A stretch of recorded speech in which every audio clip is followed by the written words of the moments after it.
Welcome to another session of Ecosystem Engage, the Not So Daily Show. We're going to have a conversation today with a very different kind of a leader, with an HR leader. And we're going to talk about what to expect from organizations going forward, because so much has been said about, the shifts taking place in our work patterns and our personal lives at the moment. How is that going to impact the way organizations will behave and what they expect out of their people and what people expect back from their organizations? So I'm joined today by Anika Grant, Global HR Leader at Dyson. Anika's a very seasoned hand in the HR space. She has been in leadership positions in HR in some of the most transformational companies, nearly 2 decades at Accenture, eventually as head of HR for Asia Pacific for Accenture, and then, of course, in a very fascinating role as a global HR leader at Uber, running their core business HR for the ride-hailing business. And of course, now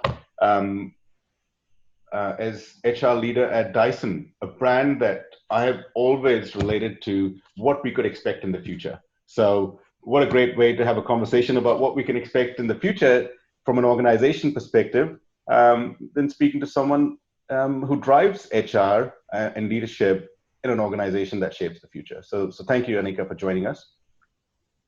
Thanks, Amit. It's great to be here today.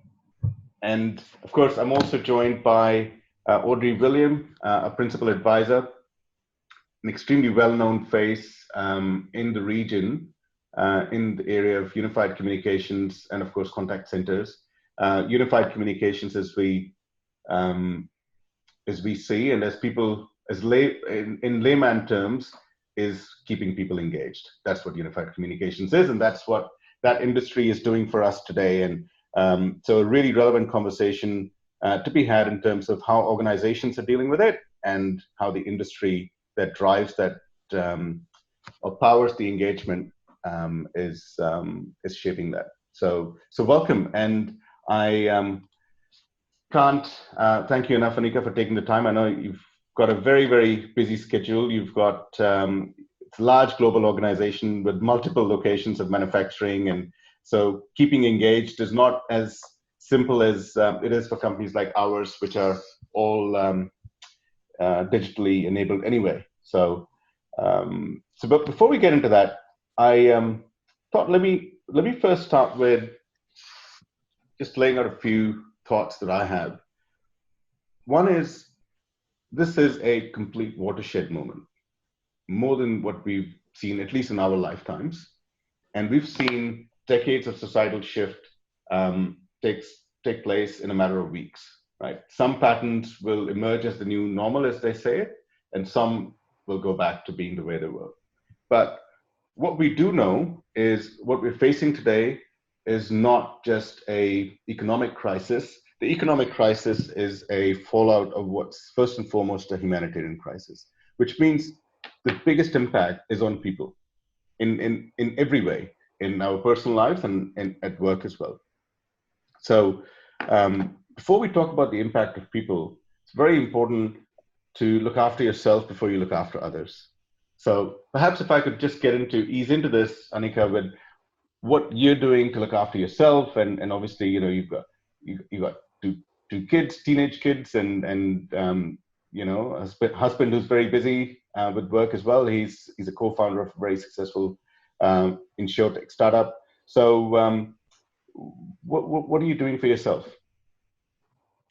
That's a lovely question to ask with, and I think actually a really relevant one. I think the analogy of making sure that you fix your mask first before you fix for others is a really timely one in this situation today. I think self-care and being sure that you're looking after not just your physical health, which is actually pretty difficult when you're stuck at home, but also your mental and emotional well-being. As you said, it's a pretty crazy time. It's a time that people can very easily be pessimistic about the future, or just struggle with the lack of human interaction, or be super worried about if they're still going to have a job, or what's going to happen to their kids. as they grow up. I think from my perspective, trying to keep some kind of routine and absolutely differentiating between the week and the weekend is really important. As you said, there's a lot going on. There's always something that can be done from a work perspective, and it's really hard when you're working from home to actually find the barriers, because everything just can like blur into one very, very long work day. So I think that's really important. I've been doing yoga for many years. Luckily, it's something that is easily done at home. But I have a wonderful yoga teacher who has been doing Zoom classes. And although I don't get to them daily, I absolutely organize my weekend around making sure I can do that. We've also started, mentioned, I have 2 teenage kids, a 13-year-old girl and a 15-year-old boy. We started doing more family sports together where that's possible. With the easing this week, we're able to get out and do a bike ride again as a family, and I think that's something really important. Yeah. And to be honest, one of the best things that has come out of this circuit breaker is the fact that I've had dinner and lunch with my family almost every day for the last 3 months.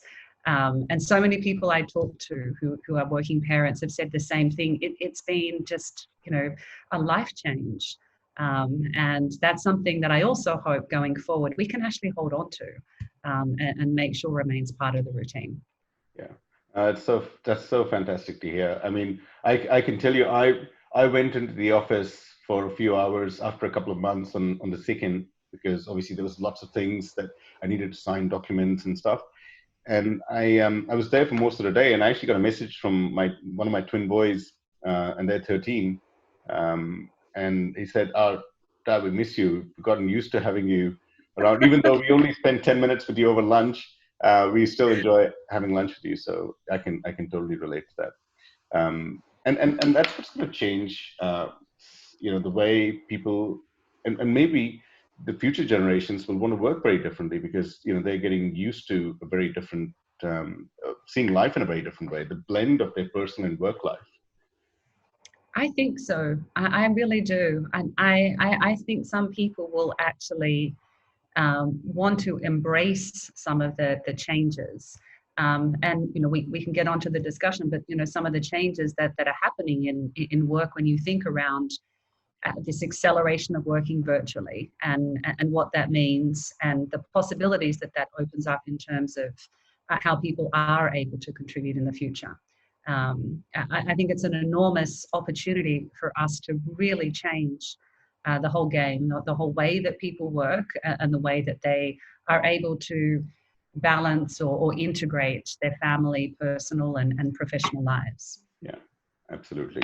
And look, just we see Dyson as the brand of the future, right?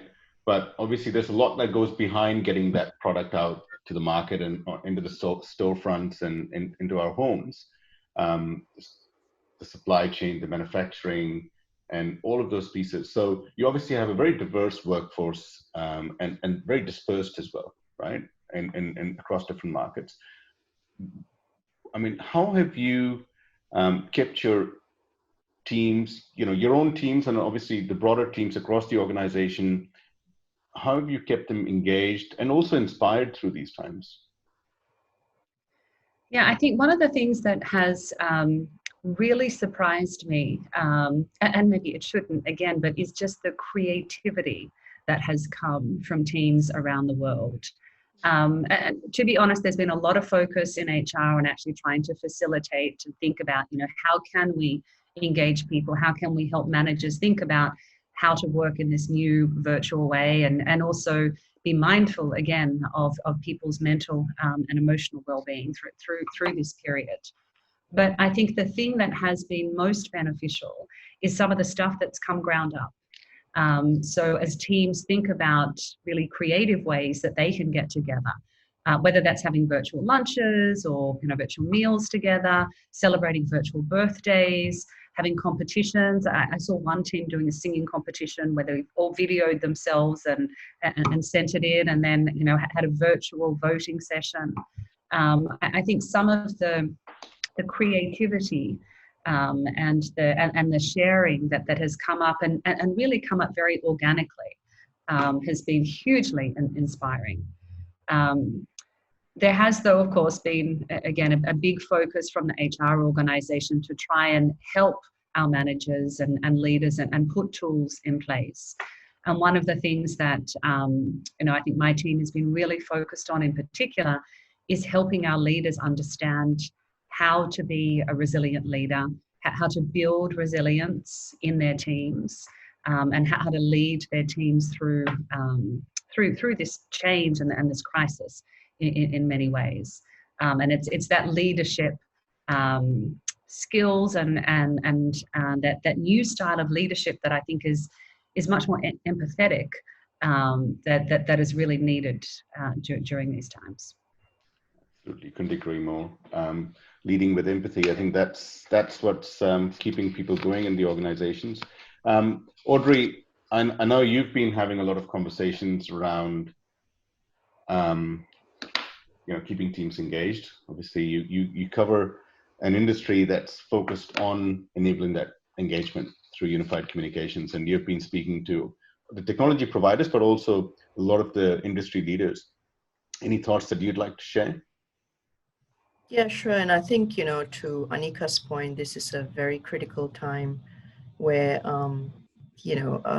as much as we're getting a lot on video sessions, and I'm hearing this from leaders that they've never seen the acceleration of video adoption in this way. I think the video numbers alone, if you look, whether it's from Cisco's, WebEx or Zoom or Microsoft Teams, I think the numbers have been just growing exponentially. In fact, a lot of the video sessions now that are being managed in an hour or per minute globally, it is just unbelievable in terms of the back-end work that goes there. But I think to Anika's point, whilst we have video sessions and this seems to be the new norm, or video is the new voice, I think you've got to really take care of the mental well-being of your employees. And one thing that I hear a lot from business leaders is, yes, video is the new voice, and yes, people used to shy away from video. They will not turn on video and only go on audio,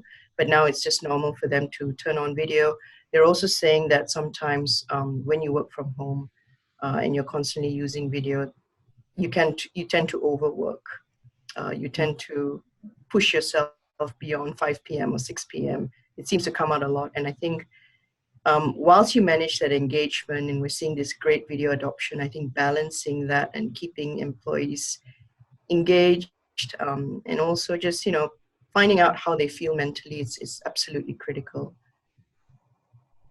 One of the one of the things that I've seen with the video adoption as well is it's really hard to not be authentic when you're on video, and it can be quite vulnerable, particularly if you have children or small children at home. I've seen some of my colleagues. I work with a single mum, for example, in the UK, who has two small kids, a 2-year-old and a 4-year-old. And for the last, 2 months, she's been at home with them with no help at all, but she's still getting up every day, doing her job. And her kids are there, sitting next to her, playing next to her, sometimes having a meltdown in the background. And there's really nothing she can do about it. She has a job to do. So again, I think this idea of empathy and being, much more empathetic when it comes to understanding and really understanding the people you work with and the situation that they're in.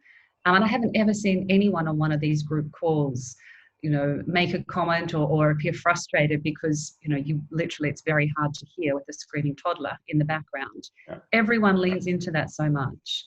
Absolutely.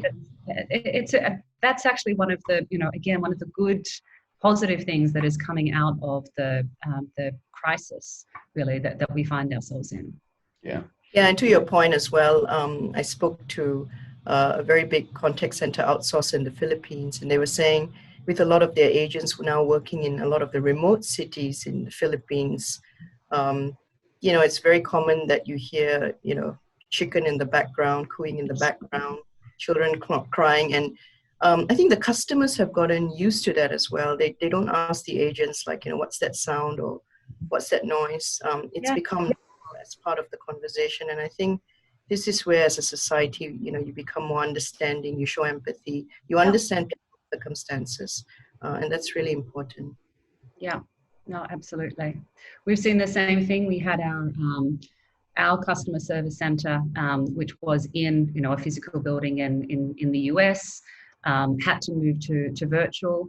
And because it was virtual, it actually also opened up other possibilities. So we had a portion of the workforce that typically was working in physical stores, in retail stores, selling some of those great Dyson products. And they, of course, were unable to work and couldn't work from home in that situation. So we were able to pivot some of them to actually join the customer service team, which of course had a huge increase in volume because we have a huge increase in online traffic.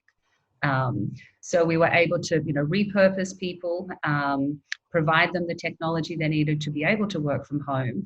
And if you look at opportunities like that, it's actually opened up access to a whole new source of talent for different parts of the organization, right? You don't need people that are just based in a physical location. And there's a lot of talk at the moment from the tech companies that have basically said, you can work from home until the end of the year or maybe forever. And that means that they'll be able to tap into tech talent, not just in the Silicon Valley, but potentially anywhere in the US. And I think that's a really interesting thing for companies to start to think about and figure, how to respond to that. And that's a huge point that I'm hearing from business leaders now. They're saying that absolutely to your point, Anika, and that is the rise of, we've talked about the gig economy, but now they're saying with what's happened in the last 2 months, companies are really thinking about a whole new pool of labor because some talent could be retired engineers, who want to work maybe for 4 or 5 hours a day. They don't mind being paid a certain amount. They can add a lot of value to the conversation. And also, if you go to the contact center environment, there's a big global outsourcer, Concentrix, and they've come up with a platform called Solve, where if a retiree or just a housewife wants to work for 3 or 4 hours a day, she just registers herself on the platform. And, it checks her suitability. She gets paid through the platform. So, like a Uber-like model. But it's great. So I think, we're going to see these models accelerate as well with more platforms coming up like this, and talent will get paid through the platform. And it's also a great leveler from a diversity perspective, right? If you think about people that may have, access issues or, who come from, I don't know, a place that's that is not very well serviced by transport, for example, come from a different socioeconomic background. I mean, this could be a great leveler in terms of really providing access to different types of employment to people that maybe just didn't have as much opportunity in the past, where they actually had to physically be in a place that was expensive to get to or difficult to get to. Absolutely. I think the empathy, as both of you were mentioning earlier, is driving the level of understanding, and that's driving more acceptability and acceptance of imperfections as well. We're learning to live with those imperfections. And, as you were both talking, I was just thinking, you have all the borders being shut down. Well, now because of the pandemic, but what we've seen in global leadership over the last couple of years, there's a lot of leadership that's trying to drive this whole sort of nationalistic wave in countries that's trying to keep everything, make everything less global, right? And it's been pushing things. And now the pandemic, of course, has physically shut the borders. But digital is actually accelerating globalization, because now it doesn't matter where you're based. I mean, as an example, since you were both talking about, work life and the blend between work and personal lives, one of the things I learned very early on was to maintain my discipline in my working hours. So I was being disciplined because otherwise there's no way to manage it. It would just be all over the place. So I make sure that I'm on my desk in my home office at the same time every day, and I'm like, by 6:30, I'm out for my run. I make sure that I'm out. I will try my best not to stay unless there's something urgent, and that keeps your sanity. But I've also found, and Anika, you were one of the people that I took advice from in the early days, because there are a few HR leaders that I've seen bring that level of vision and empathy with it in terms of how we were going to keep our teams engaged. And we have our daily team stand up, and I've never been more engaged than now. My teams, I've never been. I have to say, I am at my efficient best. I'm just really enjoying it. I am getting so much done that I wouldn't get done otherwise. And I'm not saying this is how it should be, but surely, this is going to be some sort of a hybrid situation going forward, right? So on that point, I guess the question for both of you, I suppose, is what have the learnings been in this remote working environment that we may take forward into the future? Hopefully we come out of this pandemic soon enough and go back to our normal lives. But I don't assume the work life is going to go back absolutely the way it was. And I don't think it's going to stay the way it is. And I think it's going to be somewhere in between. And what might that look like? Yeah, I think you're right. I think we will look towards some kind of hybrid model. I do think it was interesting. I was on a webinar yesterday that was hosted by EDB and HCLI about the future of work and thinking about culture specifically. And one of the things that they did at the beginning was a poll to ask people if they thought they were more productive working from home or not, and if they wanted to come back into the office. And I was surprised that it was about 50-50 in terms of people, wanting to come back to the office. And I think that's a shift from probably where we were, at least from a Singapore perspective, a year ago. So I see people in the organization that, to be honest, are desperate to come back to the office. I see some people who are struggling because they feel that they need to be in an office environment with people and potentially able to work with different physical pieces of technology in order to be fully productive, and others that are just embracing the virtual environment.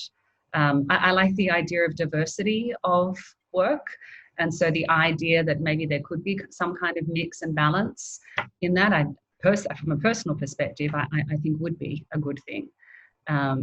But I do think there will be a shift when we think about, even from a purely economic perspective, the changes that will come from working virtually, with the change in terms of what's needed from a real estate investment perspective and what's needed from an investment in travel, right? The amount of travel that happened previously in organizations, particularly for people like myself that were in global roles. I mean, like many people, I traveled every single month for the last, 5 years or so.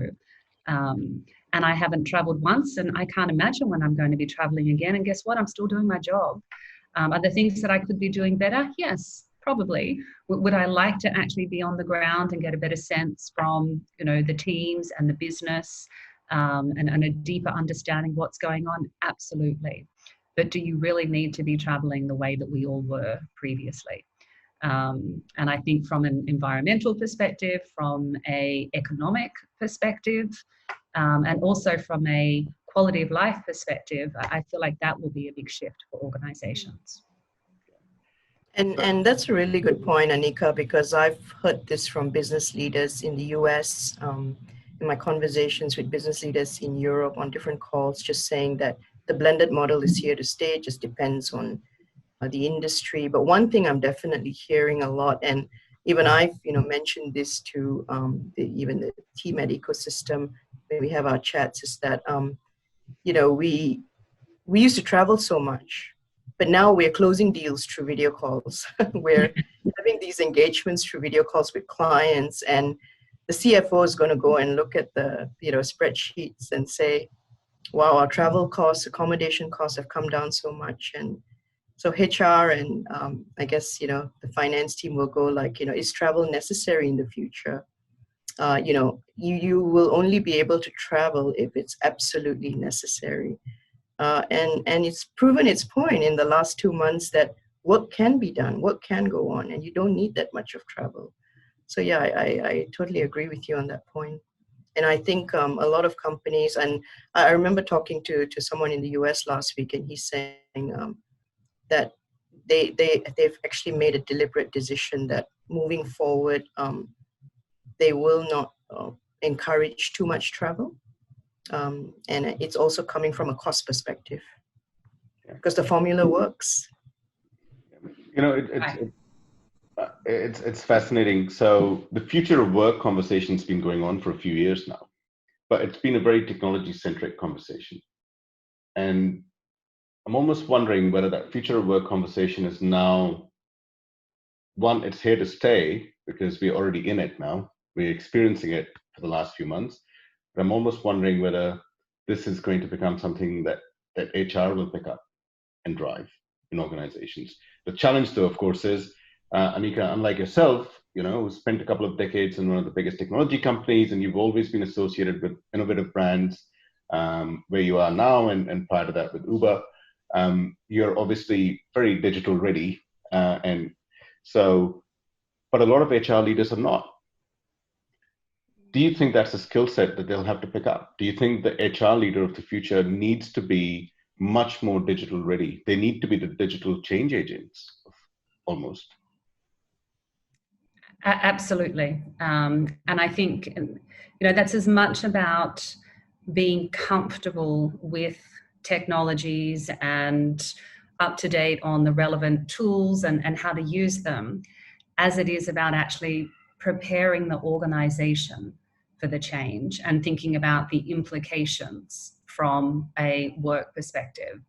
So, you know, if you kind of pull that thread out around, you know, virtual working and virtual teams, you know, and what does that mean from a talent perspective,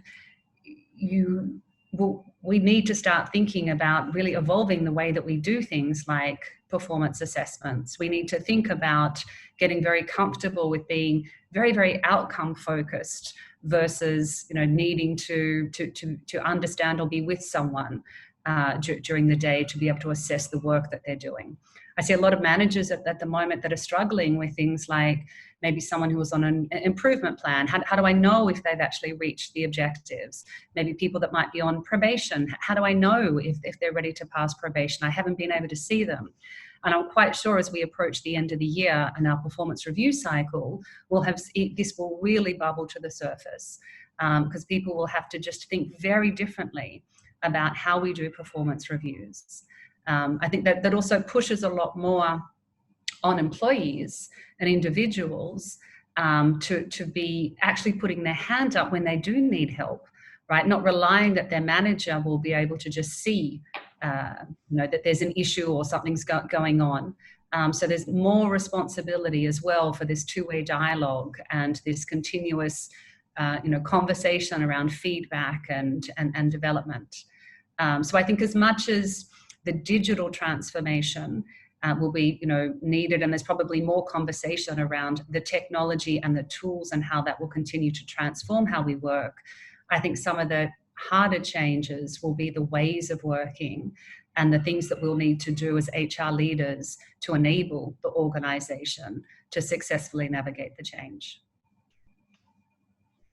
Absolutely. And, you know, it's not just the remote working. I think this is going to accelerate the overall future of work roadmap, right? Because we know there's it's a big role that automation is going to play in organizations going forward as well. And what that means is the talent roadmap will change as well.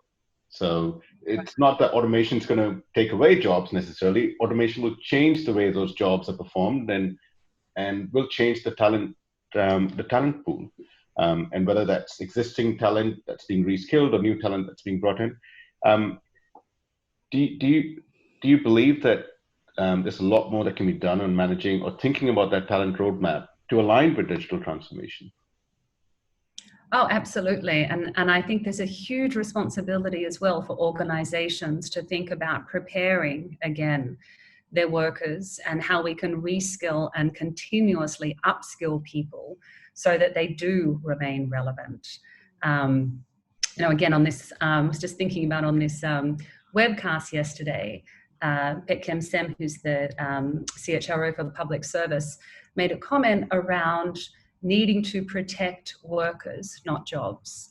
And again, I think that also, leads into the conversation that we were having around the role of empathy and the responsibility of leaders and organizations during the times that we're finding ourselves in. And I really do believe that organizations have a responsibility here. We need to make sure that we bring people and communities with us. And that means investing in skills and upskilling people.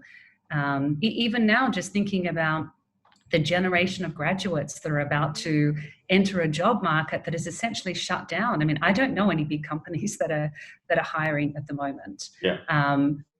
We've been very focused on preserving our graduate intakes. It's a very, very important talent pipeline for us. And I think, again, organizations have a responsibility to help make sure that a generation isn't left behind, and that we find ways to bring them in, onboard them, and make sure that people have the skills that they will need for the future. Absolutely. And look, I think in Singapore, I know your role's global, but you're based in Singapore, and we're fortunate to have Dyson based out of Singapore now.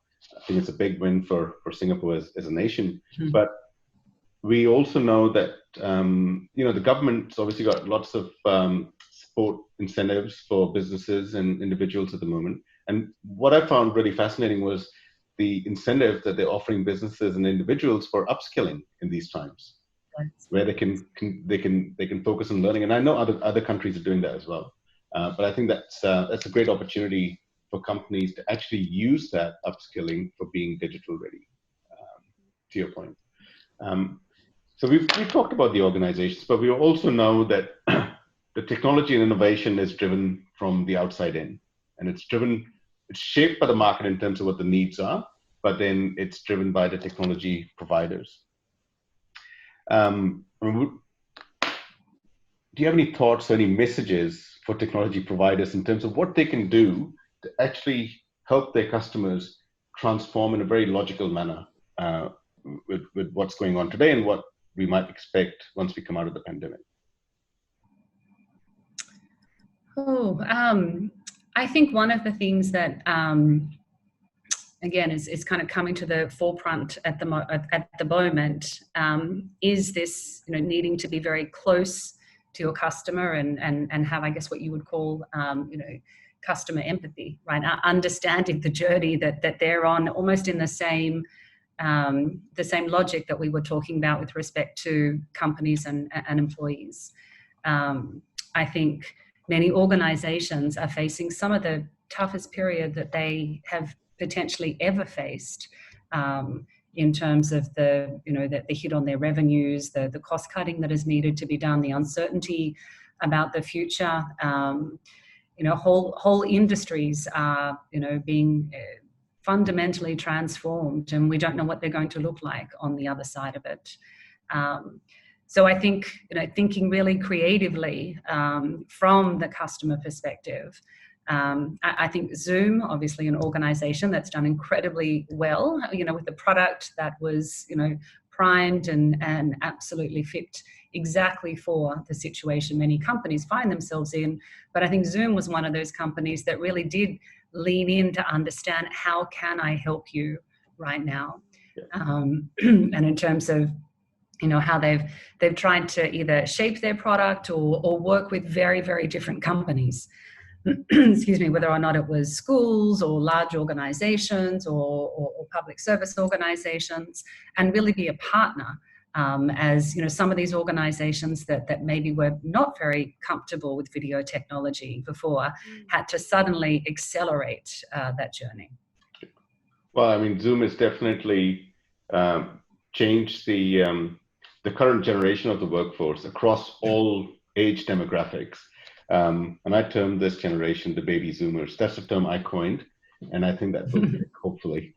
No, but look, on a serious note, I know, Audrey, you see a lot of this space, right? You cover that segment, and you see all of these companies and competitors. I mean, there's obviously three big ones that we see in that unified communication space and collaboration space. But there's lots more. There's a lot more new providers coming in. How are you seeing this market heat up? Yeah, I think, this is the competition is just really at its heights right now between Zoom, Cisco's WebEx, Microsoft Teams, then you've got Google Hangouts, and you've got Amazon as well. Now they're talking about their Chime solution, and I think all the vendors see huge opportunity to innovate and make this experience better. And I think one of the biggest things that Zoom has done really well, as well as some of the other providers, is when you get on a video session, it's about how simple it is to get onto it. Some platforms are more challenging than others. Some will require you to, download an application, and it'll take a while to connect. But really, when it comes down to uptake and usage and why a particular organization goes for that particular video provider, it's because of simplicity and ease of use. Yeah. And I think that is the simplest way to say where the battleground for innovation will be for amongst all these providers. And then, of course, you have the the quality of the experience, like what we're witnessing right now, and I think that's also very important. But there's also a lot that these providers will be innovating on, and security is one aspect of it. The security conversation is really big right now with remote working, with compliance. And when you talk about the video and unified communications players, it's all about, whilst we have these great sessions, how can we make that secure? And so we can expect the vendors to really build their security capabilities in a big way, because that's being questioned a lot today. How secure are these sessions? I think another very, definitely very important point is just, that there was a time when, I don't know if you remember, but, the telepresence rooms, the ones where you go in, it's like a spaceship, a Star Trek experience with, the soundproof is amazing. And I'm sure we've all experienced that in different big meeting rooms. And I think I was having this discussion with a few video vendors recently, and they said that imagine if we can bring that immersive experience now to the home for remote working, but a scaled down version where the quality is great, and you don't just use a virtual background, but you actually have a very nice feel to that, because the CEO now might work from home some days, he might work from the office. So it's how do you tailor that immersive product for the home, but of course at an affordable price, because those solutions are really expensive. And I think that we can expect a lot of the video vendors to come up with such great products, because if they can find the right price, people will buy that product. It's great for that experience, for that 2-hour board meeting or a big session you're going to have with clients to close a deal. So yeah, absolutely. I think they are competing from every single angle. The experience, the simplicity, the ease of use, security, and coming out with that immersive experience to make it better for all of us. Yeah, I have to say, I think it's quite interesting because each one of them brings some unique differentiator at the moment. So I think how they play this out and what they focus on will define where they go, right? Because there are some, I mean, obviously Zoom has done a great job in terms of just becoming so pervasive. They have taken an enterprise application and consumerized it. And that's what the future of technology is. I was talking to the head of one of the telecom companies in the Philippines, and he was saying, in the last 3 months, their approach of dealing with their enterprise customers has been to treat them as consumers, because that's the only way they can make sure that they give them continuity. I do have to say, I do really miss my state-of-the-art poly device, which I got hooked onto and you talked about the telepresence rooms. We've seen all of that big, massive technology. Every innovative organization is showing how that can actually come literally on a device or in the palm of our hands. And I'm a big fan of that poly device, Audrey. And the joke that goes around, Anika, is that Amit brought his monitor and everything from the office. Why didn't he forgot to bring the poly device from the meeting room? And on hindsight, I should have brought it, because you can just latch it on and it gives you that whole telepresence experience, right? But talking about experience, I thought let's touch on customer experience, because I know, Audrey, that's obviously your core focus from an industry coverage standpoint. How do you think customer experience is going to reshape some of these transformational things that we've talked about? Yep, I think customer experience is close to my heart. I talk about it, I write about it every day.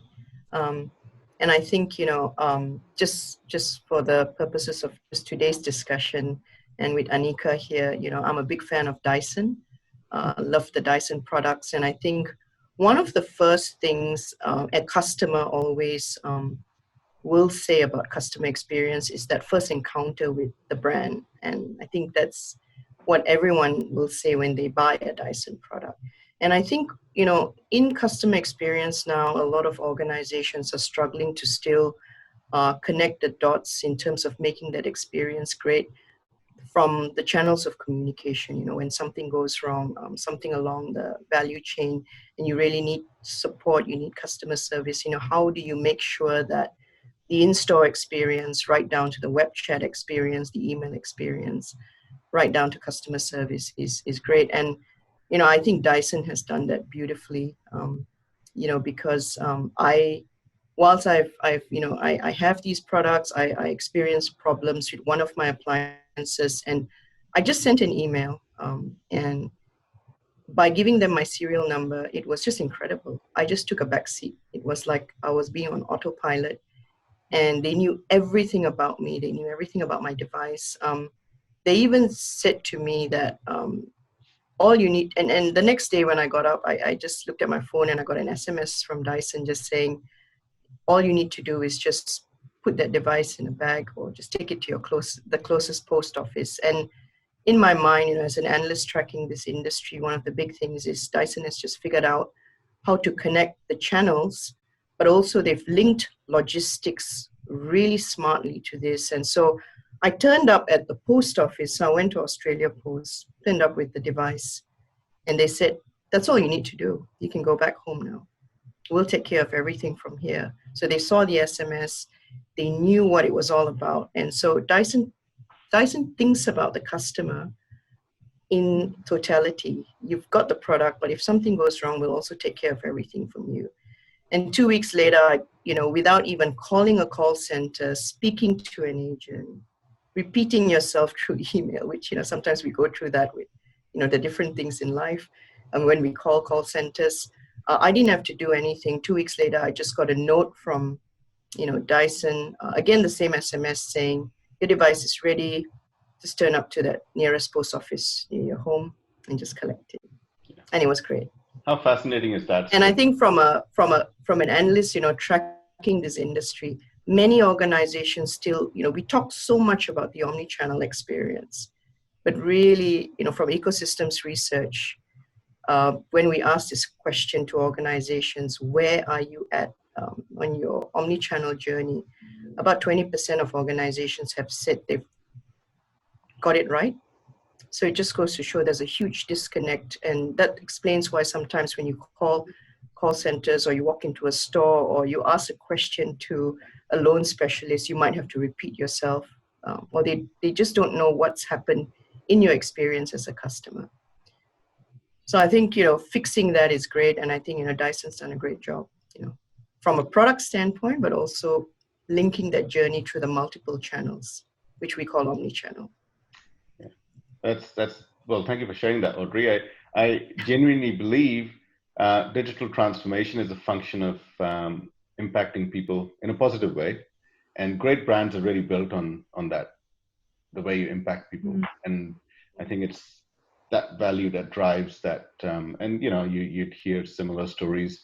There's a select few brands that you associate with that experience, and it's the same with Apple, and and these are brands that you swear by them, right? That's yeah. But yeah, I do love the products as well. The first time I saw the bladeless fan, I couldn't believe it. I was like, where's this air coming from? And I tried to put my hand inside. I was a bit scared. I thought I might chop it off. But I did the same, Amit. But Anika, we know you've got a lot to do, and you've got different time zones to deal with. So just as we come to the close, and we could continue asking you questions on this theme of future of work, but any sort of key epiphanies that you want to share with our viewers in terms of what have your learnings been in this period of working from home? Anything that we can benefit from? I think to me, maybe the biggest learning has been around leadership and the role of leadership. I think building trust with your employees, building trust with your team, that's harder when you're working from home. It's harder when you're all working virtually. Being transparent when you don't have all the answers, we have to work from home. How are we going to do that? Is it safe to come back to the office? Are we doing testing? Do we need to wear a mask? Just being transparent with people around what you do know, what potentially you don't know, and communicating, throughout the journey, so that you have these touch points and finding creative ways to do that. Because let's be honest, email is definitely not the be all and end all. So for me, I think the biggest learning has actually been watching our leaders as they've had to find either new skills or really, dig deep to find the right skills to lead effectively through what's been just a extraordinary situation that the world finds itself in. And I think the leaders that have figured out a way to do that, to balance business and people and employees and communities, and have done so openly and with empathy, they're the ones that will really, I think, go on to rise in the future, both from an individual but also from an organization perspective, right? I think they're the companies that we'll remember, they're the brands that we'll be loyal to, the experiences and how they made us feel that we'll remember well into the future. Well, thank you, Anika. Thank you, Audrey William, Principal Advisor at Ecosystem, and of course, Anika Grant, a global HR leader, speaking to us about the future of work. What a great, fascinating conversation to have with someone who is associated with a brand that often shows us what the future might look like. So thank you, Anika. Thank you, Audrey. And I'm very, very certain this is going to be an extremely useful conversation for all our viewers. And thank you. Stay well, stay safe, and hope to speak to you again soon. Thank you. Thanks.